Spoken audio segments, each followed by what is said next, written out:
Hey everybody, Elizabeth Nader back with you tonight, Jersey First TV. Tonight's topic is going to be the cost of college. So students, parents, teachers, college individuals, administrators, listen up. It's an important subject tonight. And I'm so happy to bring to you Dr. Donald Lemma. Dr. Lemma, welcome to the show. Thank you so much for having me, Elizabeth.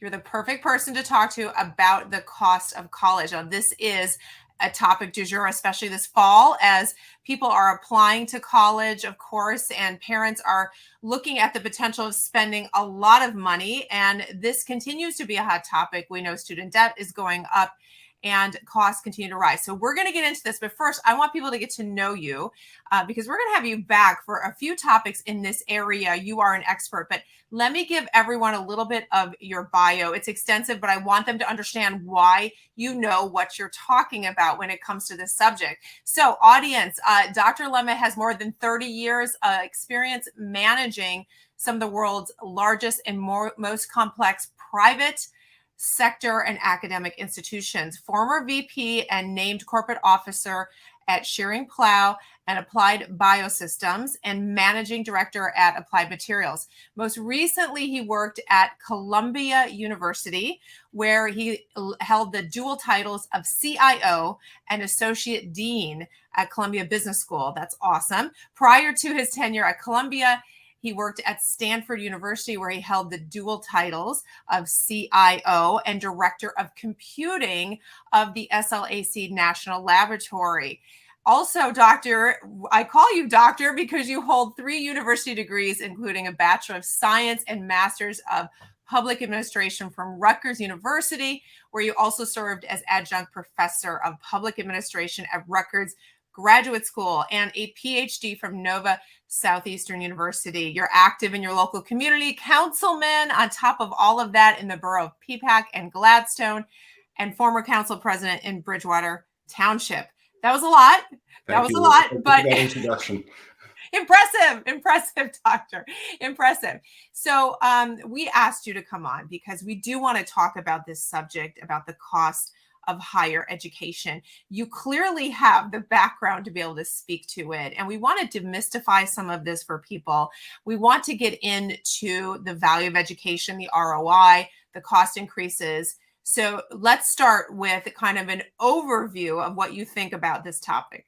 Sure. So, the first thing you have to look at from a purely philosophical point of view is that you can't measure an education only in ROI. It teaches critical thinking skills. It makes you a better and more grounded person. It lets you look at the world in different ways. And there's an imputed value on that. So let's put that aside for the moment. And let's talk a little bit more specifically about some of the consequences of the majors and courses that you're going to select. Going to school in New Jersey, depending on the school that you pick, is quite an expensive endeavor. Right now, Rutgers is running tuition rates about $15,000, $17,000 a year. Graduate school about double that at 30. Stevens, Princeton's at $48,000 a year, and Stevens is at $53,000 a year. So the first question you have to ask yourself is, what is the value I'm getting for the price of a small house? Right. It's very different than when you and I went to school. We applied to 3 schools, and now kids are applying to 25. Yeah. Now, as part and parcel to this, what opportunities does it open? How do you best position yourself as a student for the return that you want to get? And the dynamics of going to school have shifted somewhat. I would say that a large percentage, I don't want to attribute a number to it to dissuade any parents or students, but a large percentage don't finish their bachelor's degrees in 4 years anymore. Yeah. And part of that's because of a less focused, disciplined in study on the part of the student, but more importantly, the more rigorous sequencing of courses that are required, where a student almost has to select their major by the second semester of their freshman year, or they're going to be appending additional semesters on top of that. So you're looking at perhaps a 5-year investment ranging in price between $15,000, $17,000, and $58,000 a year for 5 years. Quite a sum of money. Yeah. Graduate school is even more expensive. And I Right. could share with you, over at Columbia, we had executive programs that ran $182,000 for a 2-year Oh executive my master's gosh. degree. So Wow. it's quite expensive. And we can have a separate conversation about the value of that, because Right. the salaries in the alumni network all have very tangible and fungible benefits Yeah. from that. Yeah. So there are different strategies that parents can look at to help defray the costs. And we're going to get into Right. why those costs are so high a little bit later on in our discussion. Right.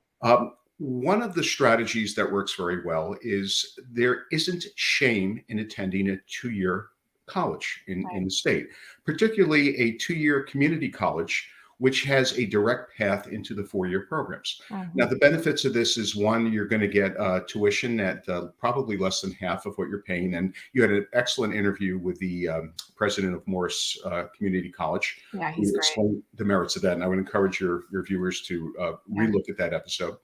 The ability to be able to shift and explore your major somewhat in a more tactile rather than theoretical way. And Mhm. also, for those students who want to get some of their core requirements out of the way, they could get those out in the first 2 years of the 2-year program and then think about switching to a 4-year school. There's also more merit to the 2-year degrees as a terminal degree for people pursuing certain avenues of education. And I'm not going to limit that list with what they are, but it is Right. a wide range, ranging from healthcare to computer science. Right. I would also argue that there are some majors that you really have to take a step back and say, if you are myopically focused in just one area, maybe graphic design is a good example. There's been some analysis that shows that the 4-year ROI on a student going to a graphic design degree, they will never recoup their money when you look at the investment they've made in education and the 4 years that they've lost in the public sector. Now, again, Right. you have to go back to, how is that student better, more rounded, other opportunities? Those all have value. Yeah. But parents who hold down 2 jobs and are looking to figure out a path forward to give their child the education they think they're supposed to need to take some of these things into account. Well, you mentioned intangibles, right? So when you look at the cost of school, it is definitely important to take that, add up, take your calculator, add up those 4 or 5 years, which you're right, it's changing now, and then look at the employment that will hopefully come from that, and see if it can be, recouped. However, there are intangibles in maturity and critical thinking. And of course, each school offers a different alumni network. And so all these things have to be taken into consideration. I want to get into some of that in a little bit, but I think this obvious first question that I think just continues to frustrate, especially those of us. I have 4 teenagers, so I am in this right now, Dr. Lemma, like big time.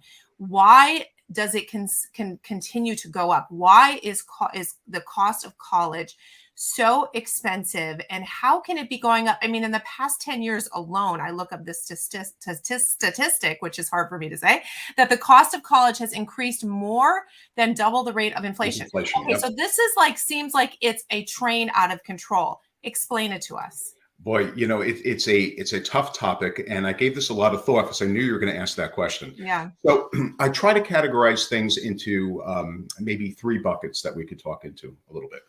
The first one I'll call the legacy and perhaps sins of the past.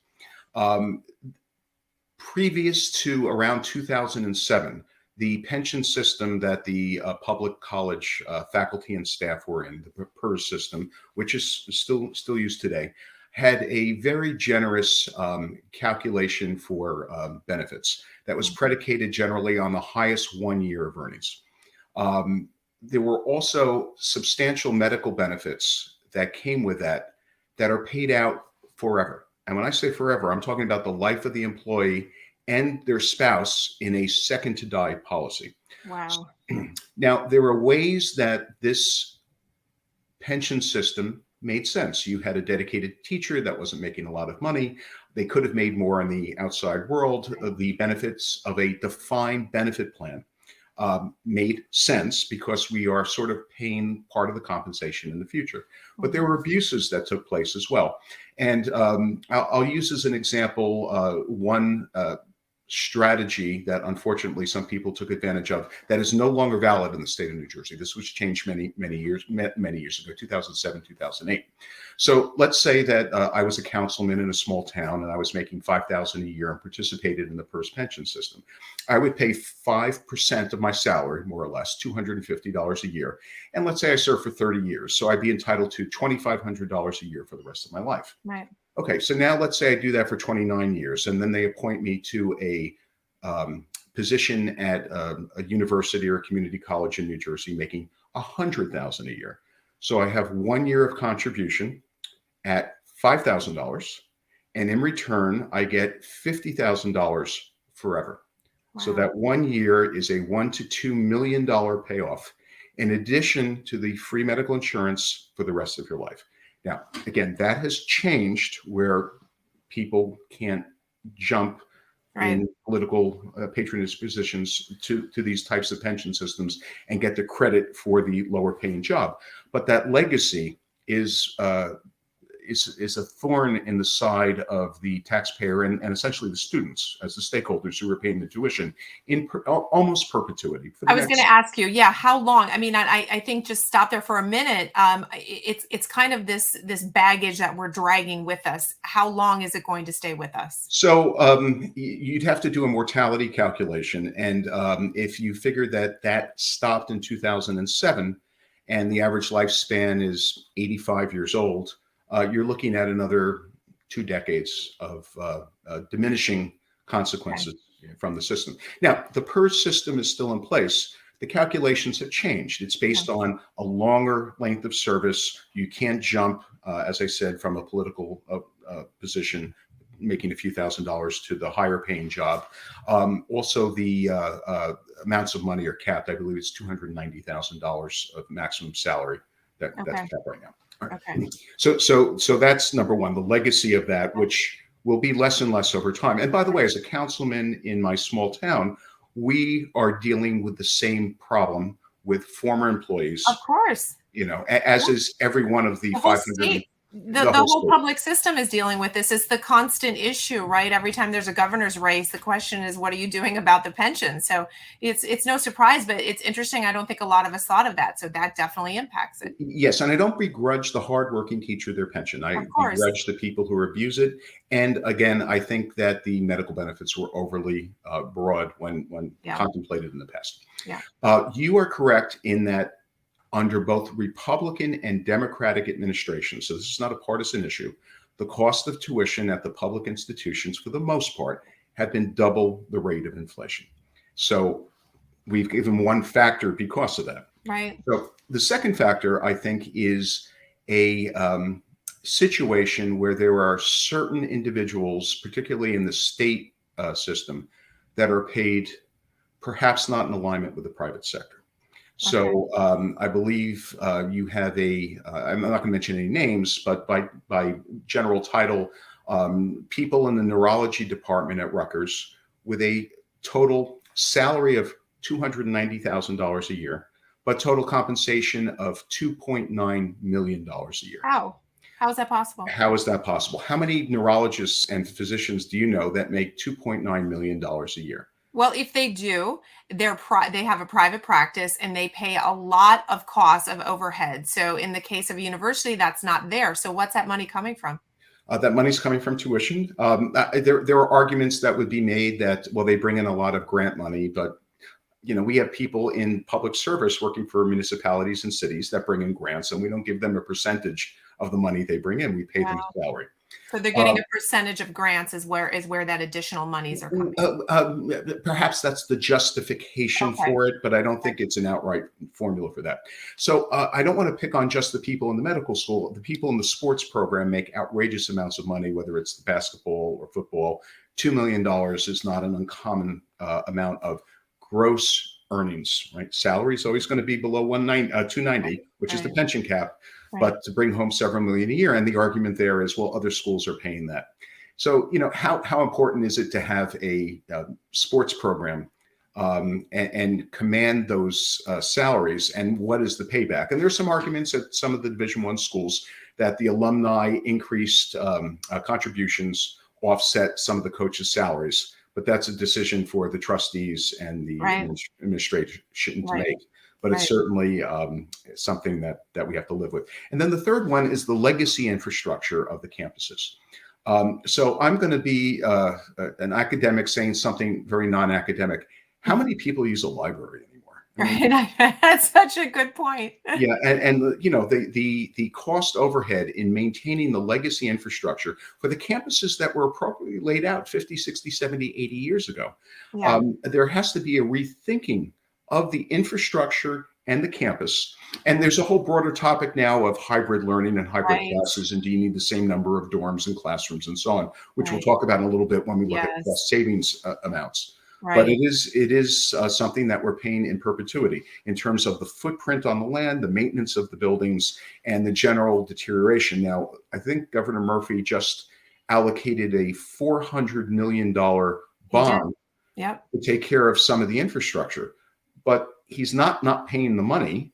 He's borrowing the money that we're paying back for 30 years while we Once again, maintain, you know, more this borrowing. more More borrowing. borrowing. And I think you bring up such a great point, and I think COVID has pushed this point, which is, where do we really need to invest, and what infrastructure do we need to continue to maintain? What makes sense? How has education changed in terms of how we deliver it, and even how children and young adults live on campuses, and all of this is changing. One thing I always wondered, though, Dr. Lemma, are the endowments. At some of these private institutions, especially, we have billions in endowments, right? How is that not helping bring down the cost of education? And why does it seem they continue to want you as a parent to write a bigger check while they sit on these major endowments? Can you demystify that a little bit?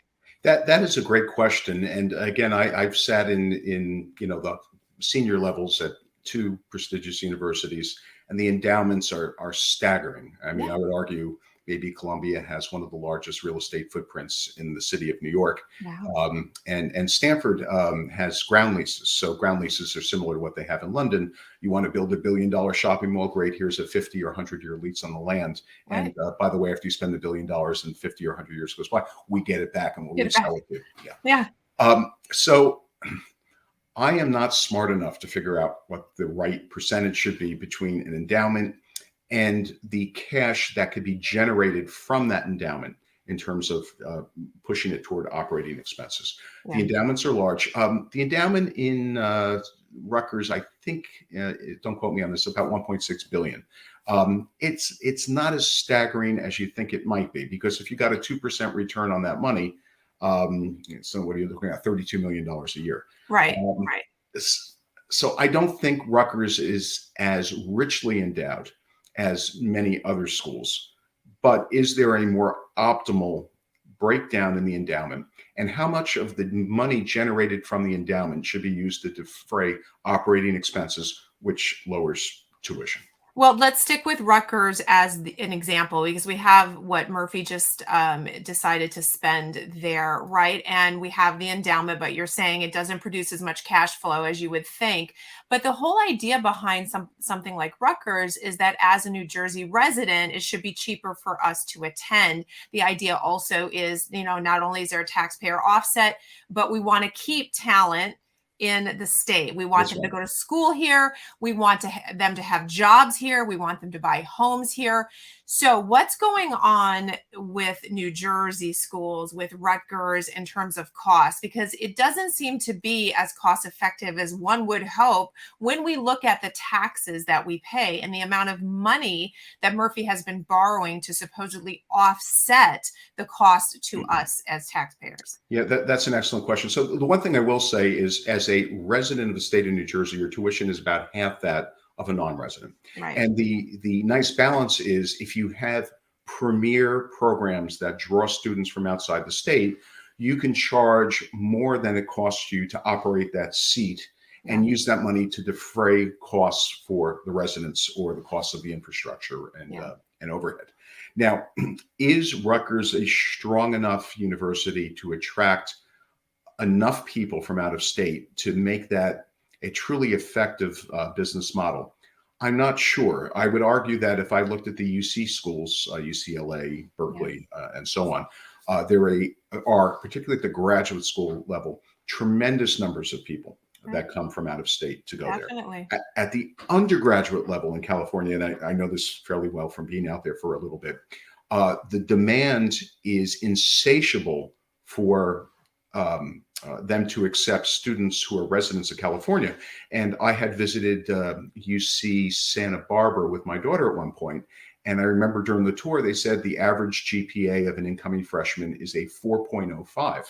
So one parent said, so my daughter has a 4.0 average, and the tour guide just shakes her head and said, not good enough. Wow. Right. So you don't want to make it overly, Yeah. restrictive. Right. So I don't know what the right model might be. However, it is very expensive. But I would also mention that I did give Princeton and Stevens, both marquee schools, as reference points for undergraduate tuition, and they run at triple and almost quadruple what the Rutgers tuition is. So, Oh, absolutely. yeah, Yeah. so it may be a relative bargain, Right. but it's a bargain you strike with the devil, so to speak, in terms of Right. this monstrosity that you pay for. And a lot of what goes into the administration of a university are edicts that come from either the governor or legislature. We need to have more, and then fill in the blank for what your Yeah. favorite feel-good social topic is. And I don't want it to stray off and Right. make you think I'm anti-puppy or anti-kitten. You have these programs, and there's a real cost for that. Yes. And so the Yeah. cost is subsidized by the tuition paid for the other students, because those programs generally don't generate the revenue that take care of themselves. Of course. And then there's a whole other topic that we probably shouldn't talk about in this segment, about getting grants and drawing in research money. And, Rutgers is fairly effective at doing that, perhaps Right. not as effective as some of the other schools, but it does a respectable amount.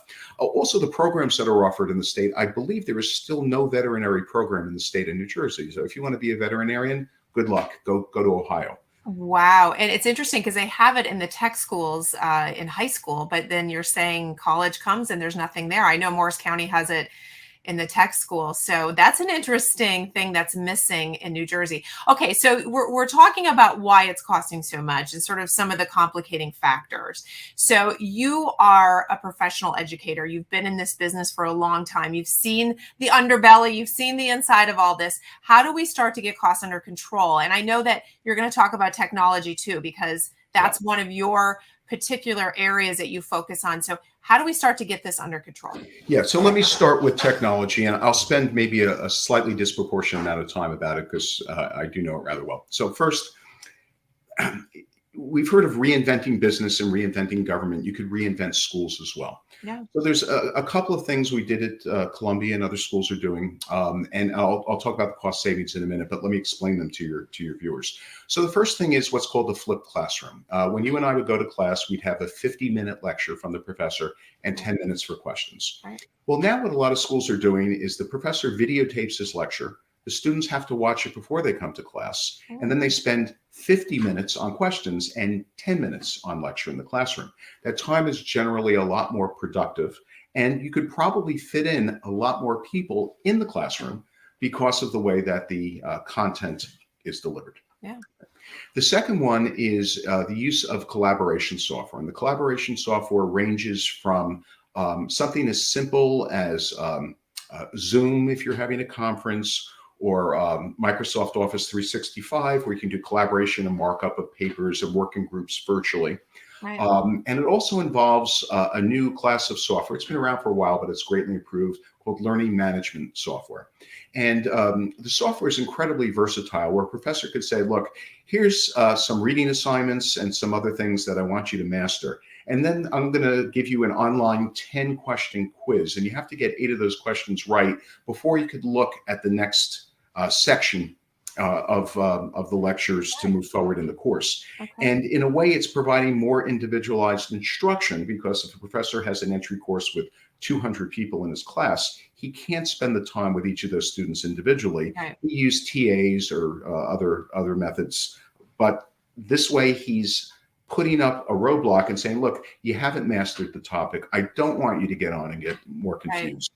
And Right. also maybe even alert the TAs that this particular student's having a problem with this area. Let me circle back with them and see if I could spend 15 minutes with him with a video chat and help him or her understand this topic a lot better. Right. Right. Okay. Okay. I'm trying to think. The third,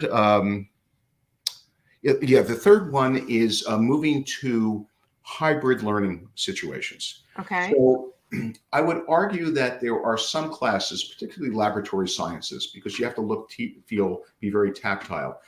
You need to be in a classroom. You need to use the instrumentation that is physically in there. Right. There are other topics you could take where you don't have to be there. You could learn just as effectively remotely. So if a university moved to a more hybrid learning approach, where either some of the classes are remote, I'm taking a course, and of the 30 hours of instruction, 10 are hybrid and 20 are in the classroom. Well, I could expand the number of students I have by 33% and still not be in an overcrowded situation. I'll take a little bit of doing the scheduling in classrooms and so on. I could also reach out to wider audiences and students, perhaps worldwide, that say you want to take a Rutgers course for credit. You can do it. You have to meet certain basic requirements. Maybe it'll be non-matriculated, but will help you meet the requirements for the other school you're attending. Right. The school gets the money for you attending the course, and it costs virtually nothing to add that particular student, other than a transcript entry that says you successfully passed that course. So those are all like technology improvements, technology advancements, technology options. Correct. And I'm hearing you say will help these universities attract more students or be able to handle a larger volume of students. Yes. So now we're looking at more revenue. If you look at it from a business standpoint, we're looking at increasing revenue. And that's really the first place that you're focusing on. Yes, revenue. And I'll also argue accessibility. There may be students that have, let's say there's somebody on chemotherapy and they can't expose themselves, even with a mask, to a classroom situation. They're still learning effectively for a lot of these courses remotely. Let's say they have a physical disability and the campuses are ADA compliant for the most part, but perhaps it removes some burden from them. Let's say it's a mother who's taking care of a young child and they want to get their bachelor's degree, and they could take this course remotely while being there for their small child after work. And there's both synchronous and asynchronous remote learning. Synchronous, the professor's giving the class and students are asking questions in real time. Asynchronous was that flipped classroom situation that I had mentioned. They tape it, you watch it, you take a challenge test to make sure you've mastered it, and you move on to the next topic. Really interesting ideas. So I have a little bit of a cynical question for you. So if we increase revenue at these colleges, and especially the private universities, they increase revenue. Is it a tactic, though, for some of them not to want to lower tuition or to slow down their tuition increases, because it makes them appear to be more valuable and really more sort of Ivy League because their price tag is higher? There's this idea that, ooh, that's harder to get into. I want to go there. Is that psychology real at all to the pricing of these colleges? So there's 2 points that you made, and both of them are valid. The first one is, I can't think of a single time in my 30-year career where a college has lowered tuition, even if they've had maybe a banner year with research grants and so on. So they typically use it to invest in additional programs. And, there are 3 stakeholders in a school. There's the faculty, the staff, and the students. Right. And I think the students want to have a good say over it and say, the school is offering the correct programs. How about a benefits dividend of 5% less tuition next semester? Because things are going well. And perhaps, for example, you're dealing with a 5.6% published inflation rate right now. The actual rate is much higher. Right. Maybe we can defer that inflation increase. So that is a valid point. To your second point regarding eliteness, there are calculations that go into play in terms of the number of students accepted and rejected and in programs. And you do want to make it more cutthroat and competitive because you can raise your tuition and fees. Now, that is not the charter of a state school. No. That is a charter of perhaps some of the thought process that goes into some private colleges. It's a valid point that you make. You wonder about that, right? So clearly we're not going to see colleges go back off their tuition. Although I think the past 20 months has kind of hit a reset button in terms of how people see the value of college. And I want to, there's so much great information here. We could go into an hour show, but we can't do that. So I want to end on some good advice. You have mentioned a few things, Dr. Lemma, that are very important, which is to look at the ROI. And there are some intangibles to that. You go to certain schools because of the network where you can get jobs, alumni, intangibles in terms of maturity and critical thinking. But really, what is your chosen path? And does that actually turn into a job that will pay you enough to say this was a good business decision? You talk about some other options, county college, I think, especially in New Jersey, strong county colleges, that's an option. So I want you to kind of wrap up, just pretend that I'm an 18-year-old right now who's trying to decide what to do. And maybe a parent, give me your best advice as to how to move forward through this really crazy world. Knowing you would ask that question, I made six bullet points that I would give my own children or friends. And you covered some of them. I'll just recap on them very briefly. Plan your sequence of courses where you can change your mind about your major, at least for the first year or two, without forfeiting credits as you move from one major to another. The strategy can save you extra money by not having to go that fifth year. So if you bang the core English, science, mathematics courses out of the way, they're almost always going to transfer upwards to any program that you're in. The disadvantage is you don't get exposure into the major as readily as you might get if you were more myopically focused. Right. The second one is the internship that you do the summer of your junior year is the most important internship you're going to have. The summer of your senior year is sometimes too late. If you get exposure in your junior year, the company gets to see you, you get to see the company. There's an interest level there. And I know a lot of students that have really hit it off with the right company in that year. And during their senior year, they get a job offer. And the day they graduate, they know they have a job waiting. And if nothing else, they could say, I'm taking the summer off of my senior year and enjoying it before I enter the workforce. That is worth its weight in gold. Again, senior year, you're struggling because everyone's just graduated and fighting for it. The third is give some real thought to your major and the opportunities it opens to you. Getting a degree in history, if you want to be a history teacher or museum administrator, is a great choice, but provides almost no practical opportunities in the business world. Yeah. And you have to take that into account. Right. There are many careers and situations where getting a degree from a 2-year school is a better option than initially getting a degree from a 4-year school. Right. And that's something that the students should talk about with their parents and the guidance counselors in high school that can provide some really good insights. I think the guidance counselors also are a little bit prejudiced because they want to show, look at our rate of acceptance into 4-year colleges. So you'll have to sort through any interference and static that might exist. Very true. Very true. The fifth one is only from having worked in a business school. If you're pursuing an MBA degree, strive for an elite school with a 2-year program, or consider an executive MBA after you've graduated. Right. There is questionable benefits from a 1-year program at a mediocre school, as opposed to you working that year and getting real world experience. Absolutely. And then the last one is strive for a mix of hybrid instruction.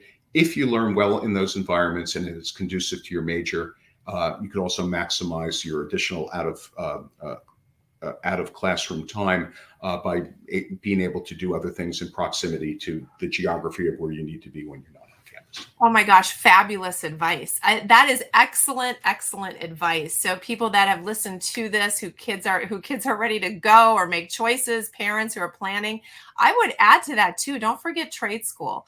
You and I talked offline. I think that in 10 years, we may have very few plumbers and electricians, HVAC experts. There is a lot of money to be made. And maybe you do business school and trade school. There's so many different things now, Dr. Lemma, that you can come up with. And clearly, we all believe in education. But it's not one size fits all. But you've helped demystify a lot of this, which I appreciate. We are going to have you back to talk about technology further because I think that's fascinating. And you are definitely an expert in that area. So I thank you so much for coming on tonight and giving your wisdom to us. Your kids are past college now, or are they in college? No, both of my children are past college. I have a 30-year-old daughter and I have a 33-year-old son. So you survived it. All is well. Hopefully all the debts are paid. This is right. Yes, I learned a few lessons along the way. So I wish I had somebody like me giving me advice as I went through, but they turned out just fine. I'm telling you, the advice is incredible. So thank you so much for coming on and helping us understand this issue more. We are definitely planning to have you back in the future, kind of our education expert here, Dr. Lemma. Thank you again. Thanks, Elizabeth, for having me. It's been my pleasure. Absolutely. All right. And to my audience, I hope you took notes. We will see you guys next week.